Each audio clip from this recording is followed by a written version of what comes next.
নমস্কার বন্ধুরা, আজ আমি করছি চুনো মাছের পাতলা ঝোল। তো প্রথমে আমি মাছটাকে লবণ হলুদ দিয়ে মেখে ভেজে নেব। মাছগুলো ভাজা হয়ে গেছে বেশ, আমি মাছগুলোকে উঠিয়ে নিচ্ছি। ওই তেলেই আমি কিছুটা কালো জিরে ফোড়ন দেব আর দিয়ে দিচ্ছি বেশ কিছুটা কাঁচা লঙ্কা। এটাকে একটু নেড়ে চেড়ে দিয়ে দেবো কেটে রাখা সবজি।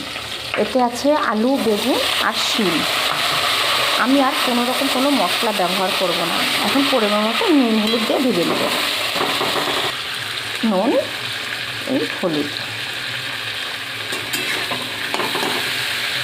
সবজিটা ভাজা হয়ে গেছে, এর মধ্যে আমি বেশ কিছুটা জল দিয়ে দেবো। ঝোলটা একটু বেশি করবার জন্য জলটা আমি একটু বেশি করে দেব। মাছটা আমি ছেড়ে দিচ্ছি, বেশি করে ধনেপাতা দিয়েছি, নামিয়ে নিচ্ছি।